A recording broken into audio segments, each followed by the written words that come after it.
Hello and welcome to Mythic Mind, where we pursue wisdom on the paths between primary and secondary worlds. I'm Dr. Andrew Snyder, and I'm glad that you're here. Hello and welcome back to the Thursday edition of Mythic Mind, in which we are working through Josh Traylor's Paradise Lost course, which he taught for us in 2025. Today we're on to Book 4 of Paradise Lost, and let's go ahead and get to it. Alright, so good day everybody. This is the overview for Book 4 of Paradise Lost. I'm just going to forewarn you that this might end up being a bit lengthy. I may end up just even doing two parts. We're beginning our journey through Milton's Eden here, and just like with Book 1 introducing the poem itself, Book 4 really requires a lot of explanation and background, just high-level overview, so there's a lot of different concepts and ideas I just want to throw out in this video, while also engaging with the primary text a little bit as well. So I might end up doing two parts. This is the first video, so we'll see where that ends up going. I do apologize for the length, though. I think these ideas will carry through for the next several books, really especially all the way through Book 8 and even some into Book 9 as well. So there's really kind of these three acts of Paradise Lost. So Book 1 through 3 are the things outside of Eden. Books 4 through 9 are really Unfallen Eden. And then really, I guess, the end of Book 9 all the way through Book 12 is really, it's the aftermath of the fall, and then especially Michael preparing Adam and Eve to live in a fallen world. So we're in really the meat and potatoes of the entire poem here, in beginning with Book 4. So a lot of Book 1 through 3, it's super important, but it's really giving you a perspective to set up really the main portion of Paradise Lost, which we are entering into. So all that said, I apologize for the length if it's a lot. I'm going to try to break this up into two videos if it does become a bit excessive in some way, but I hope it's really helpful. I've tried to really condense this down as much as I could and to not go into anything too much. But with that said, let's get started and waste no more time on my introduction. Sorry if there was a brief transition there. I received a phone call and I wasn't sure if it was important or not, but no big deal. So we will continue on. Alright, so we've got to talk about the tragic form of this Edenic drama, in a sense. So remember, Milton is a late Renaissance Englishman, so he is definitely going to be inspired by a lot of Greek drama. He's obviously going to be inspired by Shakespeare as well, being really the generation or two before him, depending on how you define generation. But Milton's inspired by these dramas because there was a massive influx of them. Remember how they, in the Renaissance, if you know, they cried ad fontes, return to the sources. This was, in a sense, also in the Reformation as well, as they were talking about going back to scripture and re-examining things that were kind of built on in the Middle Ages. But nevertheless, the Greek literature was very absent. We didn't have things like most of Plato's dialogues, the great tragedies of Sophocles, Euripides, and Aeschylus, of course, as well. So since these things were absent, they were really prominent now, and getting back into Greek, both the Greek New Testament as opposed to the Latin Vulgate New Testament, and as well as the Greek literature, the pagan literature, were very prominent in the Renaissance. So for over a century, these have been prominent, and that's going to be influential on Milton throughout his life and through his education, especially here. So we really kind of see the style of Plato's dialogues. They're kind of like a closet drama in a way, usually like a dialogue between Socrates and then his interlocutor, some other character, who he's having like some sort of philosophical question or big idea, in a bunch of dialogue and questions within that, per se. We see some of this in with Milton, probably even more so in Samson Agonistes, his closet drama that he wrote at the end of his life, along with Paradise Lost and Paradise Regained. But we're going to see some influence there. Probably some Plato, some of the three great Athenian dramatists as well, previously mentioned. And in a sense, we're also going to see you can sort of see Adam and Eve as Aristotelian tragic heroes in a sense. What does that mean? Well, for Aristotle in his work, The Poetics, and in here he's, in a way, responding to his teacher, Plato, who um, basically declared at the end of the Republic, Book 10 of his book, The Republic, that he would allow the poets back into the Republic if they could justify a good reason for their place in the Republic. And so, in a sense, Aristotle's responding to that through the Poetics, and he defines within the Poetics this tragic hero as basically a character who has this one fatal flaw that leads to their demise or their destruction. We see that in a sense with Adam and Eve, and really interestingly enough, this fatal flaw is the Greek word hamartia, which is the same word that the New Testament uses for what we in English translate as sin. As far as I know, it's always hamartia in the Greek New Testament. That doesn't mean the same thing. As in the Christian worldview, hamartia means we didn't just miss the mark or have a fatal flaw, but that our fatal flaw and us missing the mark is so bad that it has eternal consequences.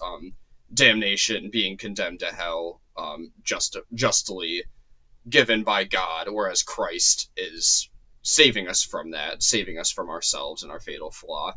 And hamartia more just meant missing the mark in Greek literature, missing the mark in some way. But that's really kind of how it describes this. There's a difference there, so don't think one-to-one. Aristotle was writing this a good 3 centuries before the New Testament authors were writing scripture. But just something to consider there as well, that nature of a tragic hero, and just looking out to see how that plays out in Adam and Eve. And though this is tragic in nature, Milton always intended to resolve the tragedy, not within Paradise Lost. He does to some extent, and you'll see that in books 10 through 12. There is hope given to Adam and Eve. There is devastating truth revealed to them, but also hope given to them. But he's also going to, he always planned to write Paradise Regained and show how Christ is the exemplar. Christ is not a tragic hero. He doesn't have a fatal flaw, and that's the difference for him here in really the dramatic sense. Alright, so really early on in the book, we get Satan's arrival in Eden. That's where we're beginning this section of the poem. So, really, around the lines 21 to 23, we get this description of Satan's soul, and importantly, we see that Satan brings hell with him everywhere he goes. So it's really the nature of evil to pervert the end of all good things that it encounters. And we see this even with Satan when he encounters the tree of life. This is maybe the best example of this in this book, where he cannot see the tree of life without plotting death in a way. So Satan is hell, right? Hell is more than geographical. It's more than just this place, this metaphysical place, the metaphysics of the afterlife, where souls are punished for not being redeemed or for not being in heaven, more or less. But there's an aspect to it where it's a state of being. It's more than just a location. And Satan embodies this more than anyone else. More interestingly, too, or maybe just as interesting in some ways, when Satan's on Eden, in lines 18 through 20, we get this description of horror and doubt. So, because Satan is alone here, we really get more depth into Satan, and in a way, more depth into ourselves when we are alone, right? So, because Satan doesn't have to put on a front for his demons, and Satan doesn't have to be, conniving and manipulating and deceiving his way through to Eden anymore, because he's achieved that goal. He's arrived at Eden. He's alone now, and so he's alone with his thoughts, and we actually get a deeper insight into Satan, and the fact that there's a kind of isolation here that makes Satan afraid. He doesn't have others, he doesn't have to put on a front, and for us, that might be true in some ways, but there's also a type of isolation that makes us afraid, because we don't have others to encourage us, we don't have others to put on a mask for, or play a persona for, but really he we get alone with our thoughts, and Satan here is alone with his thoughts. He's undistracted. He's no longer forced to put on a front of recklessness, as a vice in the excess of the virtue of courage, right? Which is usually Satan's usually reckless in a way. He's not courageous. That's in excess of the vice. He's probably deficient in some ways as well, not being virtuous in Aristotelian virtue ethics terms. But and I've explained that in the discussion for book 2, if I remember right. So we can go back to that if you want to know more, or simply just ask, of course, too. All right, so this all leads up to Satan speaking. Now, there's a very specific type of form of Satan speak, and that is soliloquy.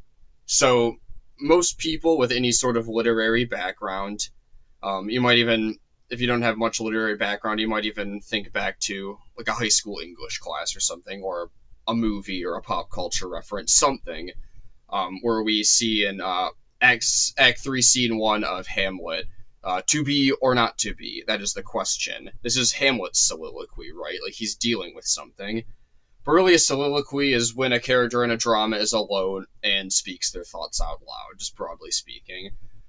Christopher Marlowe, another previous generation English writer, a previous generation to Milton, in his drama Dr. Faustus, Faustus is selling his soul to the devil in exchange for power and knowledge. It's at the climax of the poem, and there's soliloquy here. There's a soliloquy at the end of Romeo and Juliet. Perhaps that was directly influenced by Marlowe, who Shakespeare, was alive at the same time as, but wrote a lot of his dramas after Marlowe, in a sense. But there's soliloquies all over there. The drama Agamemnon by Aeschylus, this was in 458 BC. So, back to the Athenian dramas, who the English dramatists like Shakespeare would have loved. But in Agamemnon, the opening lines of the play are a soliloquy. It's the very beginning of the Orestea trilogy, Aeschylus' most famous work. By the way, just for my Shakespeare lovers out there, look for connections to Shakespeare throughout this poem, especially with Hamlet. I do think we see links to that, especially right after Adam and Eve fall, and they're talking about how to deal with it. I think there's a direct link to Hamlet's most famous soliloquy there, so just look out for that. And perhaps Satan's soliloquy is similar to Hamlet's too, in a less direct way. But Eve's dilemma and contemplation of her tragedy is pretty parallel to Hamlet's. I wouldn't doubt if Milton directly was inspired by that. But back to Satan, what is he thinking here? What's he doing? So, Satan calls out to God, basically just to tell him that he hates what he illuminates here because of what God did to him. This is key with Satan here. He's more honest, and he has to admit that he hates what he can no longer have. We're going to see this with Adam and Eve in ways too, but he hates with them in their love and their being, and being favorable in the eyes of God at this time, but also enjoying the beauty of paradise. Satan hates that because he hates the good things that he cannot have. He hates the good things that are not his. And lines 41 to 52 are key in a sense here, and they're worth remembering for understanding Milton's Satan. So we see the sense that he says that God deserves no return from me. All his good proved ill in me and wrought but malice. And he also says that self-justification, he also has a sense of self-justification and forgetfulness here as well. None of that was a quote, by the way. I got a little bit of poetic flair there in my speech, but it's all kind of paraphrased and just picking out kind of themes in his speech here. But really, we see here Satan is the ultimate self-victimizing player of the blame game. So Satan, it's all about these various things that Satan is pointing out, but he's not fully owning it right at any point. Like, he's completely he's blaming God for a lot of things. He's blaming very different things. And so, just as the beginning of the passage paints Satan as being turbulent in his emotions, we see some vivid descriptions there. He's kind of willing to admit some of this out loud when no one's around, but he's ultimately still not owning, and he's definitely not in repentance in any way, shape, or form. He's not going to repent at all, right? He's just going to play the blame game and the victim card a lot. But there's this great question within here, and the question is, what if God made a celestial being that was greater than Satan? Or what if Satan was just a lesser angel, right? What if he was one of the seraphims, or the cherubims, or an archangel, or any of the anywhere down on the celestial hierarchy? Like, what if he was that? Would he have been different, right? Like, he wonders why the archangels who were lower than him could just be happy in their submission to God. Why was he miserable, right? It's like, why am I miserable? Like, why did I have to deal with this? Why did you allow this burden to be on me, God? And so we see here that Satan is acknowledging his most radical decision to rebel, but he's only doing this privately. That's the key here. The private Satan versus public Satan is different, and maybe that's true in a way for all of us humans, all of us fallen people. And, just thinking if we should resonate with Satan here. Like, do we resonate with him? If so, how do we resonate with him? Those are discussion questions worth asking, I think. I believe that when we sin, we are choosing disobedience to God, and that Milton knows that, and that's part of why he's doing this. But back to the other question, so is there an advantage to being a lesser angel? Sometimes I think this is maybe true in a way where when we look at the classical tradition, I think this is portrayed, where like a good Greek household or a good Roman household, let's take like the Roman household in a sense, where the servant lives in the villa with the the domus, the master, and if you're a slave family and you have good slave quarters and good work, sometimes it's good to just be a slave if you have a really good master, or it's good to live in a kingdom when you have a great monarch, right? Like, think of like Tolkien with Aragorn, or when he rightfully takes back his spot on the throne of Gondor, right? Or Theoden, as the king of Rohan, as we see like the Two Towers and Return of the King, where Theoden is, he's a good king in a lot of ways. Especially we see that as he breaks out of the corruption from Saruman. And then Saruman's the tyrant. Like, you don't want to be under him, right? Like, you don't want to be under, Grima Wormtongue's influence. That's bad, but there's an advantage to being lesser in a sense when you're under good leadership, because a good leader provides good things in a fair and solid life to their subjects, right? They have their subjects' concerns and well-being in mind here. And so if you're under God, who is the ultimate monarch of the universe, that's a great place to be. And it's kind of just raises questions of like why Satan couldn't deal with that, right? Like, why didn't he want that, right? And why the other angels do. But he raises some interesting questions here, and I just want to leave it at that. So just completely moving on from Satan's opening lines, we end up getting a description of Eden here. Now, I want to introduce a concept here, and this concept does not have a one-to-one. I'm going to tell you straight off the bat. I don't think it has a one-to-one with this poetic description of Eden as a place, kind of like the geography and the nature of Eden.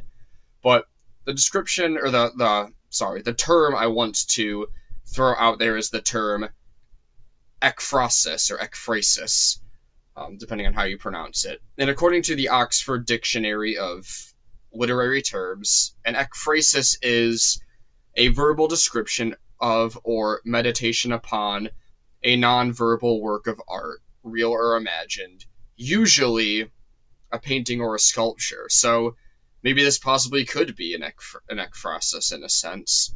But this term just means, so ek is a prepositional prefix in Greek, so you slap ek, it's epsilon, kappa, or just in English, ek, in front of a word, and it just means out of. And then phrasis just means like to explain or speak in its verbal form or its noun form. It's just an explanation or speaking, a portion of speaking or a portion of speech. So this can occur in prose or poetic form, so it's not just a poetry thing. If somebody just writes a description of a piece of art, that's essentially an ekphrasis too. if it's just just sentences with clauses and proper grammar, not a piece of poetry. But there's some examples of this we see in poetic literature. Achilles' shield is probably the best example in an epic poem, where we get descriptions of the artwork on Achilles' shield and what that means in Book 18 of the Iliad. And W.H. Auden, a really excellent poet, a student of J.R.R. Tolkien himself, in 1952 wrote a poem called "The Shield of Achilles," which is worth reading if you want to check that out, especially as if you ever read the Iliad or if you're familiar with the Iliad already. But there's a couple of poetic examples. Ode on a Grecian Urn by John Keats. He's just describing a Grecian urn. We'll talk about this in class on Wednesday because I kind of want to play around with this idea and just introduce other poetry, of course, as well. Keats being after Milton rather than before. But there's a couple of lines here that really exemplify just universal truths as they are explored through an ekphrasis of a piece of art. So John Keats says this about the Grecian urn: "Heard melodies are sweet, but those unheard are sweeter." He's talking about the power of art and how we look at a piece of art rather than we hearing a song or a poem, and there's something sweeter about that to him. And then his last lines on that are, "Beauty is truth, truth beauty. That is all ye know on earth, and all ye need to know." And perhaps there's a connection here with what Milton is doing with his Eden. But so art piece. Then there's I have an example of a prose ekphrasis that was done by a friend of mine in graduate school, and we were studying Dante together. But William Blake, the early Romantic poet, did a lot of artwork, which is not nearly as well known as his poems. But there's a painting that he did called Beatrice Addressing Dante from the Car. He did a lot of artwork for the Divine Comedy from 1824 to 1827. I recommend you pull up a picture of this on Google right now if you can and kind of look at that. This is just an example of prose ekphrasis, and I'm going to kind of give it verbally. But basically, there's this image here, and in this image, Dante describes some imagery in Canto 29 of Purgatorio. This is when he arrives at Dante's Eden, which is called the Earthly Paradise. It's at the top of Mount Purgatory. But in this painting by William Blake, Beatrice is at the top of the painting, and she has a similar aesthetics to like paintings we would see of Mary in the Middle Ages. But then there are these four figures in the painting, and they represent the different gospel authors. So man is Saint Matthew, the eagle is Saint John, the ox is Saint Luke, and the lion is Saint Mark. And here Dante is clothed in white, whereas often we see Dante clothed in red, typically in a lot of pictures of him. But he's looking up in awe at Beatrice. Maybe there's a symbol of purity in a sense there, but he's looking up at awe on Beatrice, and he's pointing with one hand towards an open book and the other towards a griffin. So the open book is it's the scriptures, I would say.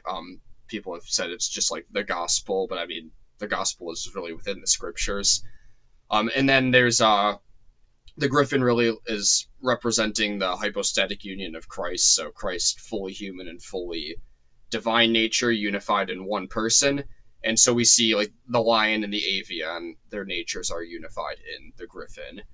And then Dante is saying that the word of God and the griffin are Christ made manifest through different symbols in a sense. So that's just a quick ekphrasis there of Blake's work of art. Again, my friend Isaac in grad school did this one, so I'm giving all credit to him there because that was really well done. But that's just an example there.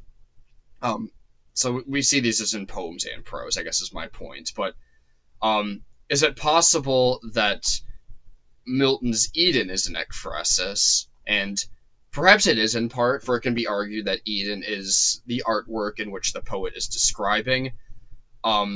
Typically an ekphrasis, though, as like that dictionary definition gave us, it's usually about an actual piece of art that exists in the primary world. So again, like Keats's Grecian urn, Auden's poem Musée des Beaux Arts, or Landscape with the Fall of Icarus by there's an ekphrasis on the Dutch Renaissance, there's an ekphrasis on the painting Landscape with the Fall of Icarus by Pieter Bruegel the Elder. So those are some examples here as well. But what I'm trying to explore here with Milton's Eden is that ekphrasis is typically about an actual piece of art that exists in the primary world.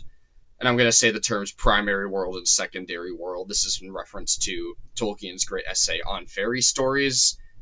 Please read that. If you're interested in this class at all, I think you should be interested in that essay. Undoubtedly so.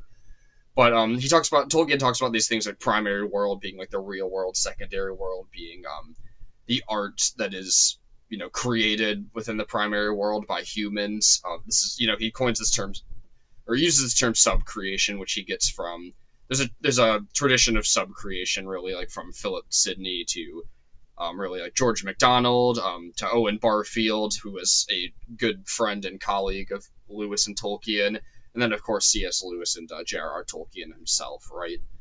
But really there's this distinction between primary world and secondary world. So Eden, in a sense, in this poem is Milton's subcreation, right? He's exploring realities of the primary world through the secondary world. So it's almost kind of an ekphrasis.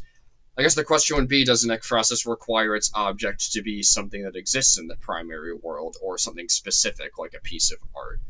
Because there's a sense where Eden really did exist. We just don't know what it actually looked like. So Milton is, in a sense, relying on his imagination, what he saw in nature before he was blind, and of course praying to the Holy Spirit as well to aid him in this. But just a thought experiment there, and a way of introducing a term that might be a little bit of a deviation from the discussion in Book 4 itself, but I hope that's at least helpful or gets some ideas churning in the head, because that's part of my point in making these videos in general.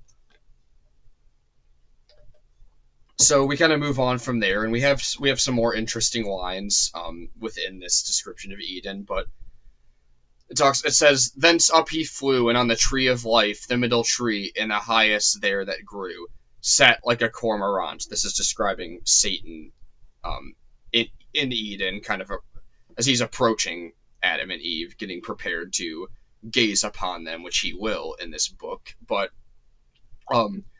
King Charles I kept cormorants to fish with, which they had strings tied around their mouths so that they couldn't eat them, so they couldn't eat the fish. And they are, in the English Renaissance, they were often associated with greed, hunting, greed, and gluttony. So that's really kind of like the reference here in this language.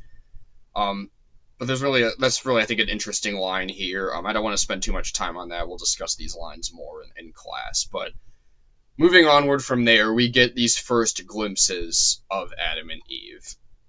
So here I want to introduce another term here, and this is the term dramatic irony. So dramatic irony is when the audience, and sometimes a character on stage, really we the reader are the audiences. This is not exactly meant to be performed in the same way as like a Shakespeare play, but the audience and sometimes the character on stage know more about the character situation than the characters, really the main characters of the protagonists do. And this usually foreshadows some kind of outcome that will be different than what the actual characters expect. So Adam and Eve here, they don't expect to fall. They're probably completely ignorant of like even the idea of falling or disobeying God in general. But this is certainly playing out here where we, the reader, just considering people who aren't even Christians could read Paradise Lost and know it's like, oh yeah, it's Adam and Eve. Like they're going to fall. Like that's like that Christian idea in Genesis. Like this is just a part of. I as a Christian believe obviously that the Bible is more than just an important part of our literary canon. It's divinely inspired. It's God-breathed revelation to us, but it's certainly more, but it is certainly not less than an important, one of the most foundational, if not the most foundational piece of our literary, Western literary canon. And Milton knows that, for sure. He definitely knows that. That's kind of all throughout the poem, right? But so somebody would know that just by reading this.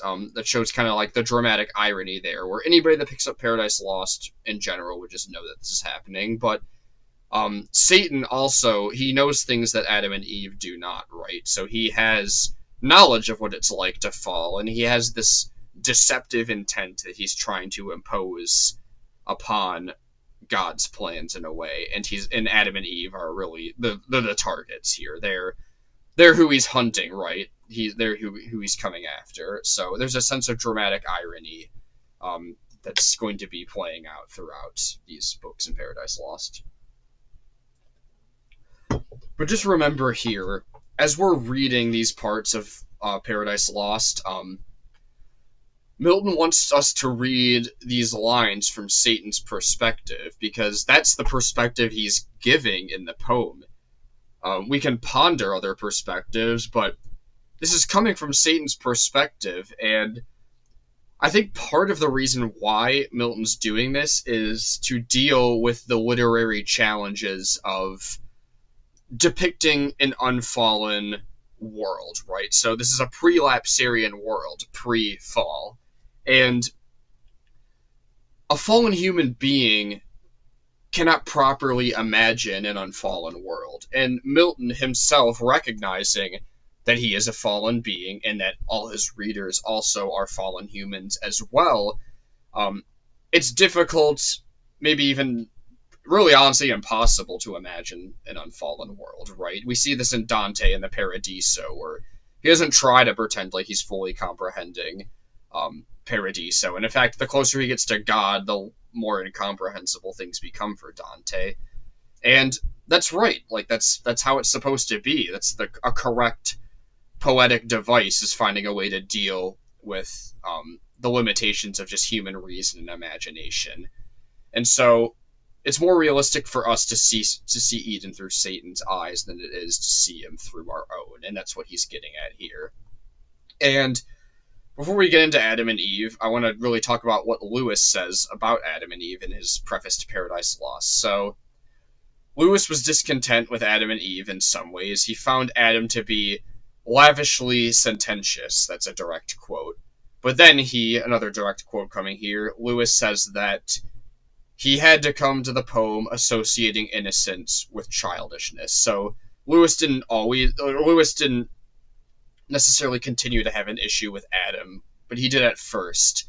But then he came to understand Adam and Eve better. Remember, Lewis was a literary scholar. He read all of these works, but he wrote Preface to Paradise Lost in 1942, but his friend Charles Williams came to Oxford in 1939 and really helped shape his perspective on Paradise Lost. And so he changed his mind in some ways, and that's good, reminding us that at times we should be challenged by our friends and colleagues, and should see our minds changed from time to time as well on some things. I think that's a good lesson for us. But Lewis notes that he had an evolutionary background, which led him to think of early men, and therefore a fortiori men, the first men, as savages here. So the beauty he expected in Adam and Eve was that of the primitive and the unsophisticated naif. Some of that's paraphrased, some of that's a direct quote. I'm sorry if that got a little murky there, but he's basically saying that, this is a direct quote here, the whole point about Adam and Eve is that as they would never, but for sin, have been old, so they were never young, never immature, or underdeveloped. They were created, full-grown, and perfect. Athanasius, from his On the Incarnation, says about this that, quote, he was endowed with a vision of God so far-reaching that he could contemplate the eternity of the divine essence and the cosmic operations of his word. So there's a sense where we have to understand Adam properly within the Christian tradition, which Milton deviates from in some ways, but is a part of really in this sense here, where Adam's not supposed to be, he has the sense of innocence and childlikeness, but he also he represents the contemplative life in a way, and we're going to see that with his discussions with Raphael, especially as well. But so Adam, I got to collect my bearings here.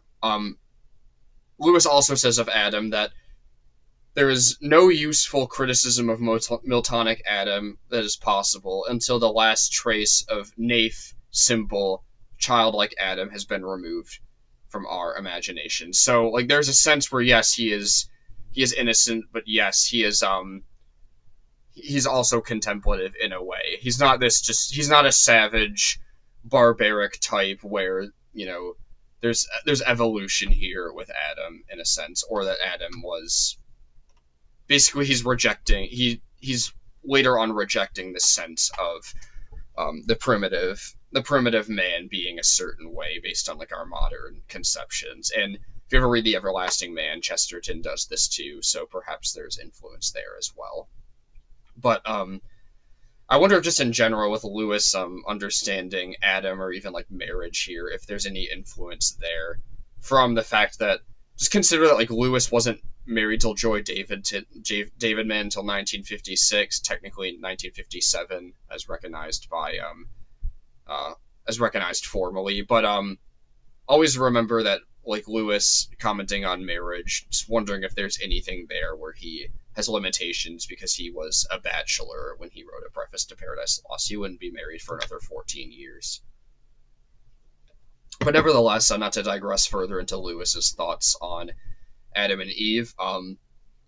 So we have these, and Lewis does talk about this in his chapter hierarchy in there. That's worth reading for kind of understanding just roles and things in general. But there is a hierarchy in Eden as there is in outside of Eden as well. And within this hierarchy, Adam is the headship of the household, of the family, really of all of humanity, and he is protector and leader here.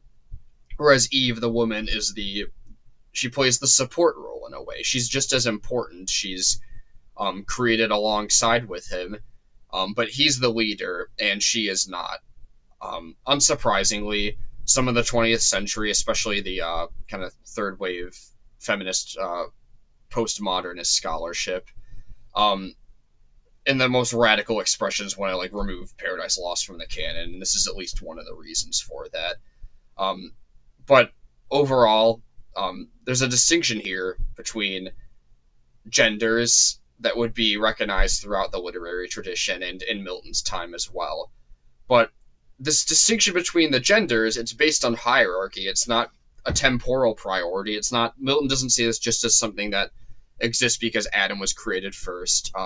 It's not just based on DNA or genitalia either, right? That people have certain bodily organs that, the other gender doesn't have, or is made up of, men containing like a Y chromosome and women not containing a Y chromosome, right? Like it's so much more than the material, right? And this is back to,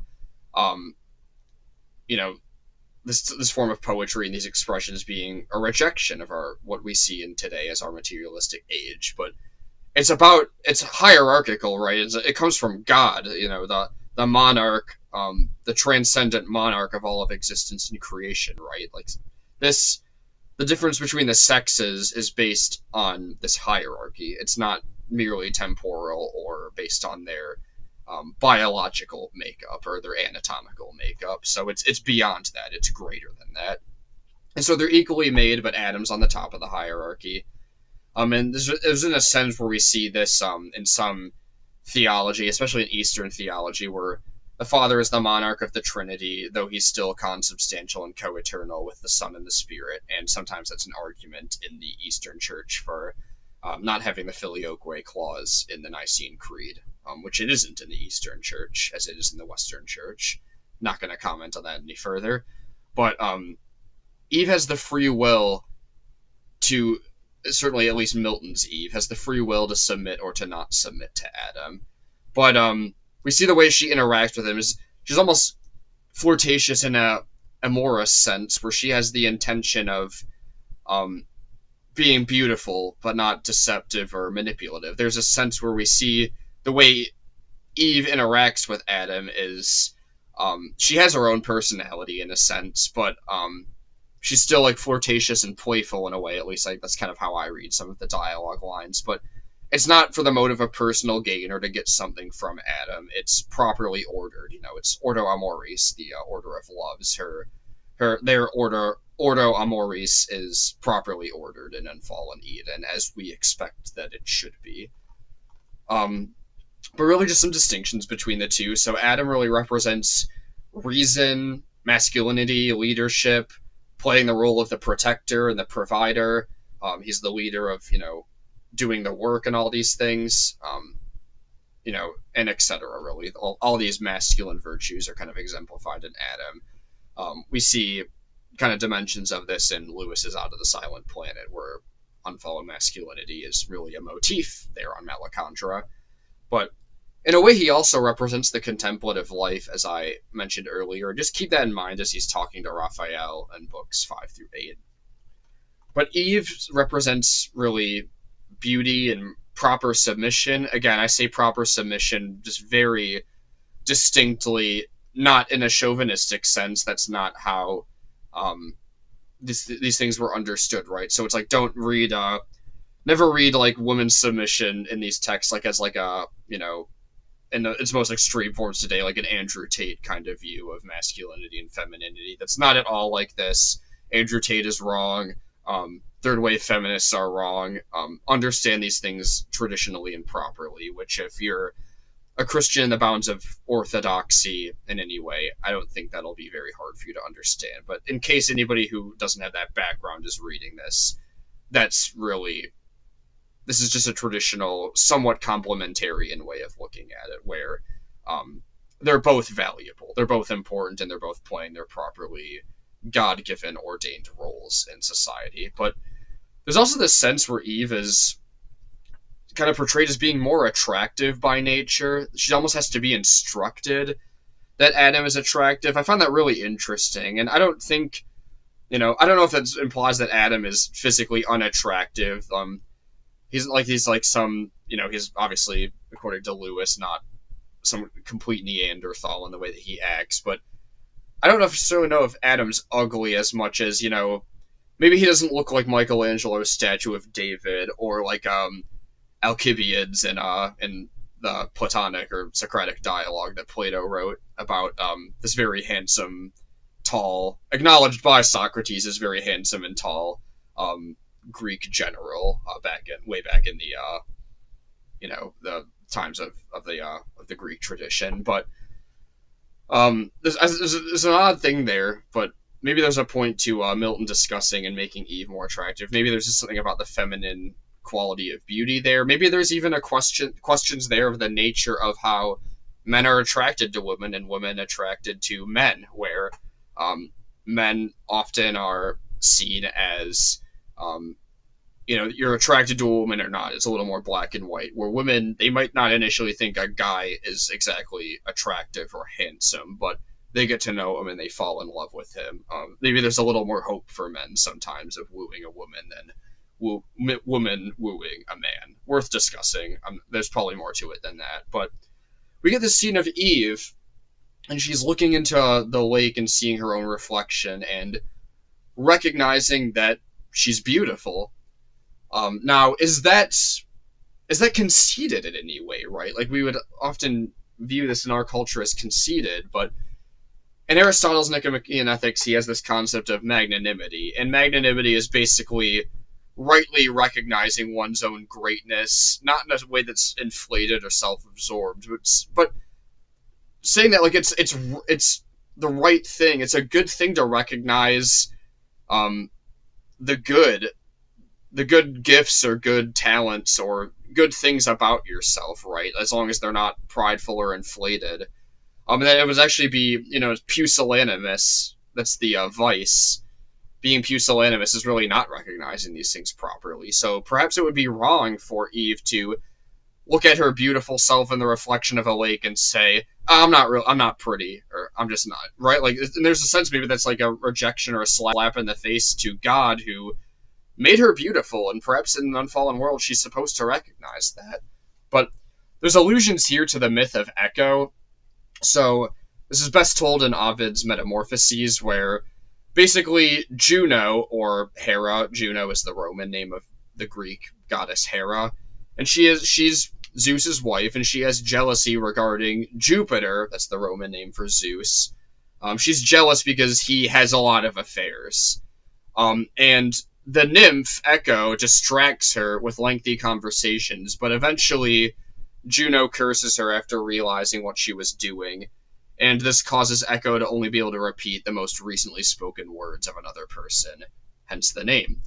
And so Echo is attracted to a man named Narcissus or Narcissus, depending if you want to use the Latin pronunciation there or not. But Narcissus continually rejects her, and eventually he dies and wastes away before his own reflection.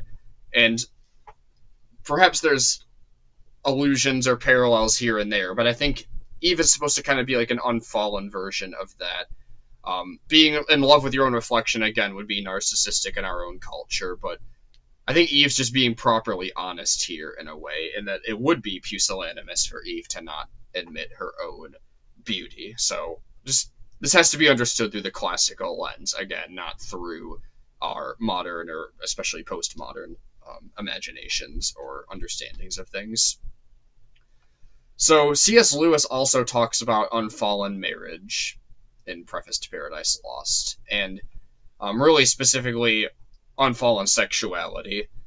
And this is kind of a controversial thing in Milton, because depicting naked people, like, is a fallen person supposed to do that? Like, is that right? Is that a stumbling block even for certain readers, or maybe all readers? This is a valid controversial question that has been asked, and where Lewis talking about St. Augustine, he really asserts that St. Augustine does not believe that intercourse ever even took place before the fall, where Milton seems to assert that it does, and perhaps that because of that procreation before the fall would be possible. So St. Augustine says this in The City of God: "We are speaking of something which is now a matter of shame, and therefore, though we conjecture as best with what would have been what it would have been like, sorry, butchering this a little bit, before it became shameful, it is very necessary that our discourse be rather reined in by modesty than asserted by eloquence. I speak of a thing which they too, who alone could have experienced it, never did experience. How then, when mention is made of it now, can it be presented to human fantasy, except in the likeness of the turbid lust we have tried and could not, of the tranquil volition we conjecture?" So really, Augustine he's putting out a warning for Milton here, and saying that it's dangerous to attempt a poetical representation of something which is unimaginable, raising the wrong type of images in which it would be impossible, in a sense, to do so without sinning. So he's really kind of making a valid argument here that Milton shouldn't be doing this, and this is definitely rightfully a controversial point here in Paradise Lost. Later on that chapter, C.S. Lewis says, in quote, "I cannot make up my mind whether he was wise." Maybe we can relate to C.S. Lewis a little bit in a sense here, but it's a challenging question, right? Like, is there any benefit that can come from this? And there's really should he have not touched on this subject matter at all? But there's a sense here where also could procreation have happened before the fall? And if it could have, then what does that say? Does it say that maybe the fall was just, or the pre-lapsarian world was just really short because maybe Adam and Eve had sex, but she didn't get pregnant? And in an unfallen world, how long could you be having intercourse without the woman getting pregnant, right? These are weird but interesting questions that are, certainly just, we don't know in Scripture. The only thing we do know in Scripture is that Cain was born after the fall.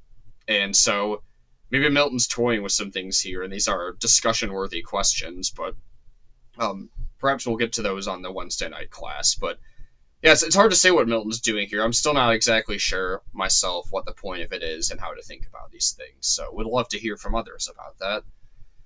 But what is Satan thinking here? Getting back to what Satan's doing here, he's looking at Adam and Eve in a sense. He's seeing these pre-fallen humans for the first time, and he's thinking, Really, he initially loses himself to wonder. That's really interesting. Like, Satan has a sense of wonder about them.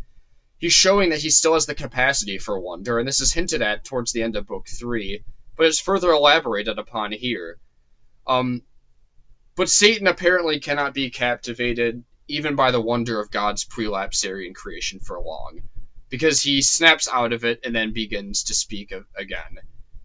And there's this observation that is made of the divine shining through them via the Imagio Dei, the image of God, not because they are demigods, but because they are full humans, uncorrupted by sin. And so their beauty is acknowledged, but Satan is quick to move into his plan. And there's a sense where he's going to oscillate in between admiration on one hand and plotting their demise on the other hand. And that's kind of what he's doing here. It's kind of like Iago in Othello, where he's acknowledging beauty, but then he's ready to get back to his plan, right? He's ready to get back to being Iago in a sense. Is Iago an influence on Satan at all here? I do not know, but it's certainly plausible, and there's one of thousands of theses worth exploring in Paradise Lost. Interesting connections there. But notice there is nothing here to stop Satan in Eden. It's not fenced off. It's not gated. So we see just again that Providence is always allowing Satan to get to Adam and Eve. He's always making it permissive. He's always allowing for Satan basically to choose to do this or not. And he's ultimately giving Adam and Eve the test to be deceived or to not be deceived by Satan. It's the ultimate test of obedience, which we know only Christ is going to actually fulfill. And so, again, we're looking at this conversation between Adam and Eve through Satan's eyes. Milton's never allowing us to not be reminded that we're looking at this from Satan's perspective. He's watching Adam and Eve speak, and there's a conversation that's going on between them. They are free to do everything except partake of the one tree. It's described as easy charge. That's all you have to do. Like, you had one job, Adam and Eve. Like, that's kind of a way of looking at this in a sense. And of course, there's questions of if any one of us were in their shoes, would we have fallen too? Worth discussing in later books, perhaps. But Eve remembers starting her created life because she was never a baby. Kind of an interesting thought there. She came from the rib of Adam. But we really get these interesting metaphysical questions and questions of natural science. Those things are often related in the pre-modern tradition, where natural science is just a part of metaphysics in a way, kind of like a category of it. But much like in Dante, the characters sit around and discuss these high matters. And George MacDonald, in his wonderful, extraordinary essay that has influenced my thought a lot, and of course the thought of Owen Barfield, C.S. Lewis, and J.R.R. Tolkien as well, and Chesterton as well for that matter, but he says this in this essay: "The imagination often gets a glimpse of the law itself long before it is or can be ascertained to be law." And then he further says beyond that it is, and begin quote, "the light which redeems from darkness for the eyes of the understanding. It is the substance of the intellect." So I think this is part of the purpose here, is like Milton's showing us these glimpses into these things, these glimpses of these unfallen, beautiful works of creation. For they are the substance of the intellect. God created ex nihilo, out of nothing. We subcreate out of substance, out of material that God has provided. And having the imagination provoked in such ways is essential and important for our intellects. For explaining something in prose is ultimately relies on the imagination in some way or another. But we get Satan responding to their romance here, and he says that it is a hateful, tormenting sight in line 505. There's a strong theme of envy here in Satan, as mentioned previously. He's not just purely hating them because of an inherent disgust with love itself, but Satan cannot have this. He cannot have any of this, and he envies them for that. He despises them because they have what he lost in heaven. They have a form of that right here in Eden. And the key line is line 506, 507 here, where he says, "In paradise in one another's arms, the happier Eden." Their happiness is together, right? It's not lonely. But here's like a very devotional quality, and this is true even if you're not married, but especially true if you are married. But Satan wants to destroy marriages, and just as he wants to destroy the first marriage here, Satan wants to destroy our marriages today. We cannot forget this, right? Like, we cannot think you can have the most virtuous marriage possible in an unfallen world, but still be prone to our marriage being destroyed by a multitude of different factors, whether it's pride or lust via adultery or many different things that can get in the way. Milton is warning us here that Satan is coming after Christian marriages, and it's not over after Eden. For an example, I am married. I've been married for 5 years, and Satan would love nothing more than to distract me from my marriage with overworking or by hedonistic pleasures of this world, by being either overly passive or overly authoritarian in leadership of my family, by committing adultery, whether that be through the lens of pornography and internet imagery or with actually committing adultery with a woman that I am not married to. All these things, one of them alone or all in a combination, being able to destroy the very fibers of my marriage or anyone else's. Satan wants that for us. That's Satan's will and goal, is for our marriages to be destroyed. And this is just kind of echoes the words of St. Peter in 1 Peter 5:8, quoting the KJV because it's Paradise Lost, and I have to quote the KJV when talking about it. But 1 Peter 5:8 says, "Be sober, be vigilant, because your adversary, the devil, as a roaring lion, walketh about, seeking whom he may devour." Here's a warning to us. Here's one of the devotional qualities of Paradise Lost. Satan's after us too. Don't ever forget it. So moving on a little bit, Satan quickly realizes, and this is in lines 513 through 16, but he quickly realizes what they are lacking, and the more you read Paradise Lost, the more you understand how the fallen eye sees and how the fallen mind thinks, how the fallen will acts. Such as the educated imagination, in a sense, where we will be taught to, in quoting George MacDonald's essay again, we will be taught to discern not merely between the good and the evil, but between the good and the not so good.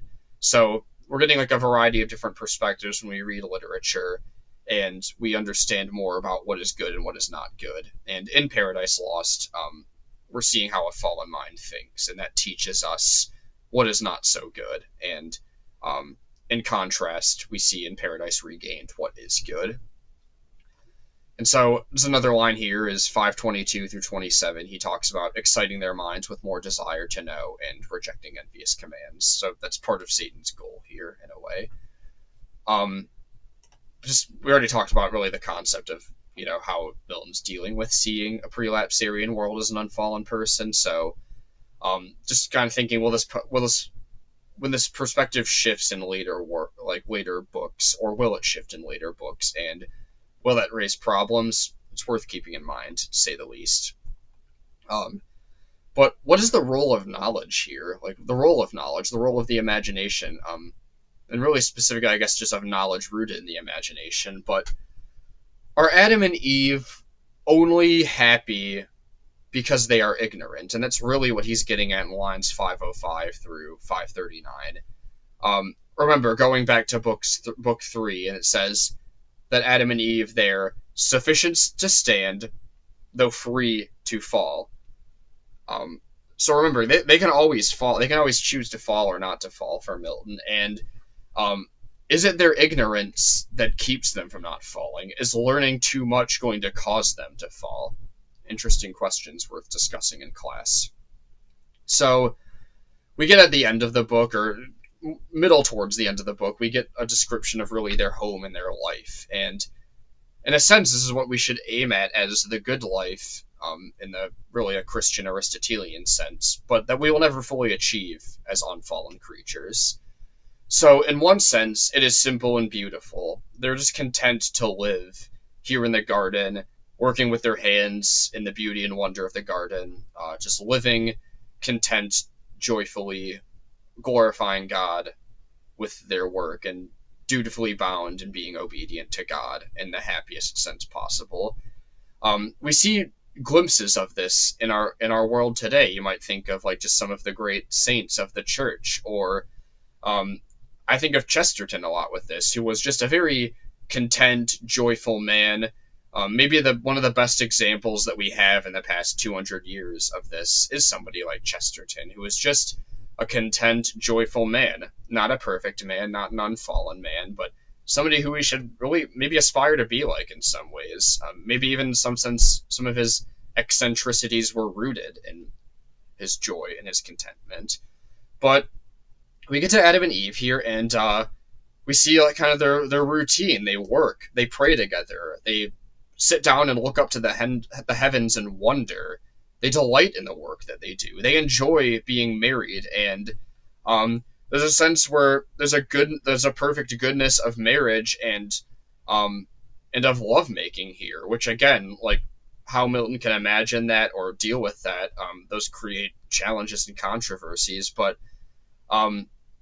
there's a sense here where everything is just inherently good, and we get glimpses really into the unfallen life, but some of it through Satan's perspective as well, worth discussing and keeping in mind. But we also get an image of unfallen rest here aligned around line 680, where they choose when to rest, but why do they even need to rest, right? Well, remember that it might just be perhaps merely for the next day's labor, and we have to remember that though they are unfallen, humans are still finite. So getting tired from working hard is not necessarily a bad thing. It's just part of being a finite creature here. Whereas, God rested in a sense on the seventh day, and that wasn't in the same way because God is infinite and doesn't require rest. But even unfallen humans do. They work hard and they get tired and they need to eat and be nourished. And so we get really interesting glimpses of the unfallen life here. One thing noteworthy is they just sleep out there in Eden, but they're undisturbed by bugs. Now I'm a lover of nature. I'm a hiker. I'm a backpacker. I like rustic camping. If you like glamping, that's fine. But I think it's more fun to not glamp personally.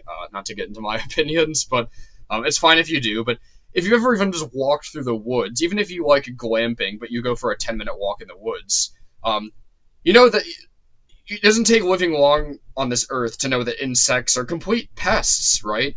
Being bitten by mosquitoes in the summer is annoying. It's terrible. It's one of the most annoying aspects of summer, to be honest. And maybe insects being pests are a product of the fall, right? Like, are insects even here? If they are they just not disturbing to humans at all here? Or if they are humans do they just tolerate it perfectly? I don't know. Again, unfallen world is hard to think about. It's hard to really know. But really, we get a lot of this imagery of the pre-fallen world, and it's worth noting that in the 17th and 18th centuries, a lot of political philosophy was engaged with ideas of what human life was like at the beginning of time. And so we get, in a sense here, on one end, we've got Thomas Hobbes, who was a prominent philosopher throughout the 17th century. He's really a contemporary of Milton, and perhaps Milton's in dialogue with Hobbes in a sense, but they were both Englishmen as well, so worth noting. But Hobbes really believed that the early man was kind of savage, brutish, and that their lives were short. He had a much more pessimistic view of this, and I think if you know anything about Hobbes' philosophy, that shouldn't be surprising that he had this kind of pessimistic, materialist view of that. But on the other end, and this is the century after Milton, Jean-Jacques Rousseau in the 18th century was prominent, and he kind of had more of this idea of a noble savage, and really a more optimistic view of us going back to living in accord with our animalistic instincts out in nature. He's disagreeing here with Aristotle and saying that we are like gregarious animals, kind of like tigers, but for Rousseau, he believed that we kind of just could live back in nature, and that um, that was, in a sense, these were comments on political philosophy of the time. But that's part of probably why Milton's wrote Paradise Lost in a way, is because this is being talked about a lot in the philosophical, uh, the English and continental philosophical traditions of this time as well. And Milton's definitely going to be pushing back against a thinker like Hobbes, and Paradise Lost is probably in a sense going to be in dialogue with Rousseau's thought after Milton's going to die, and the Romantics too will do this in some degree, but there's definitely links here that are worth exploring, and just know that that's in the backdrop of all of this. All right, so we have one final scene here, and this is over an hour now, so again, I know this is going to be lengthy, but I appreciate your patience if you've stuck with me. So the final scene is really Satan looking upon Eve. We get this description of Satan. He's sitting there, and he's squatted down like a toad, and he's preying on Eve as she sleeps. And are there connotations here where Satan's supposed to kind of be creepy? Like, is he a bit of a peeping Tom in a sense here? Eve is obviously attractive, and Satan is fallen, and she's naked, and he's looking at her. And I don't. That might be in there somewhere. Perhaps I'm reading a bit too much into it, but there's a sense where like Satan's creepy here, right? Like I got to imagine so. But he makes his first attempt to corrupt Eve here, with trying to like get into her dreams a little bit. But interestingly enough, and I think Milton's drawing us into the idea of spiritual warfare in our lives here, Satan fails here only because he's caught by the angels. Like, Adam doesn't stop him, Adam doesn't know, Eve doesn't know what's going on. But he's poked by the spear of an angel here, which undoes his balance in his frog-like disguise and kind of really disrupts whatever he's trying to do here with Eve. And so this is just a reminder that spiritual warfare is always around us, and Milton is likely trying to really re-enchant this idea to us that it's not just us against our psyche, and this is going to be especially true in just really any re-enchantment movement post-Freud, but we're not just reduced to like our psychological, neurological impulses and struggles, but that there's spiritual warfare all around us that we can't conceive of with the five senses, and Milton is really drawing us into that, whether he intended to or not. But Satan here is unmasked, and he resembles sin as his place of doom, in a sense. And we see here that, and I'm going to paraphrase Dr. Stephen Smith, who did the Hillsdale Online Lecture Series on Paradise Lost, but he comments on this scene and says, literally, Satan looks like hell. That's pretty close to what he actually said, but I'm going to call it a paraphrase because I don't remember the exact quote. But Satan's unmasked here. He's exposed, and there's really a sense here where we're just reminded of spiritual warfare overall. But we get this thing of Gabriel here, and Gabriel is in dialogue with Satan, and he's going to test Satan's claims, and he judges him rightly to be a liar here. And he really provides an example. The angels are really always examples of, they're really paragons of virtue for us, paragons of the virtue of obedience to God. In Northrop Frye's essays on Paradise Lost, or on Milton in general, he really talks about this, and I'll find the quote another time. But Gabriel's examining and judging Satan rightly here, and he's kind of a model for us here. Which it does raise the question of why Gabriel did this and Uriel did not do this, and maybe this is just bound up in their difference of roles as angels. But and Gabriel might just have more experience in this in some way. But again, I hate to go back to Uriel and pick on him too much, but that's still a puzzling. That at the end of book 3 is a little bit puzzling to me for that reason. But here Satan is challenged, and then he knows he must resort to battle, but he also knows that he cannot win.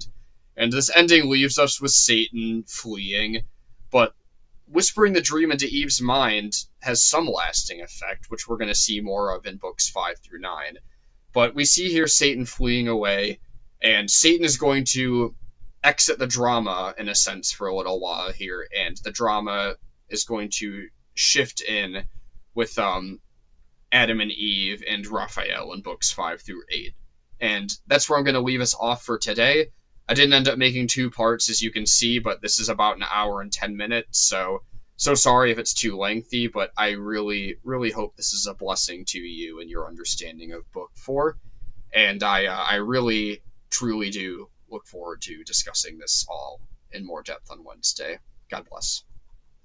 All right, thank you for listening or watching over on YouTube. And if you enjoyed that, if you're enjoying this series on Paradise Lost, then I encourage you to support Josh by going to his Patreon page. Find that link in the show notes. Go ahead and purchase the course outright. For $50, you get the entire course, including the weekly recorded live meetings, which I'm not including publicly. And so if you want to access the fullness of the course, basically you're doubling the content, then purchase his course for $50. That also provides him with some encouragement to do more things like this for us in the future. If you'd like to support Mythic Mind more generally, then head over to patreon.com/Mythic Mind to become a patron. Get access to all 3 of our Mythic Mind podcasts, Mythic Mind movies and shows, and Mythic Mind games, all in one feed with early and ad-free episodes. Again, patreon.com/Mythic Mind, or click that link in the show notes. But that's it for now. The next thing to come out from Mythic Mind, I believe, will be right here on the main Mythic Mind podcast on Monday, as we continue through the material on Boethius' The Constellation of Philosophy, with Book 1 of the Constellation. All right, well, that's it for now. I'll talk to you next time.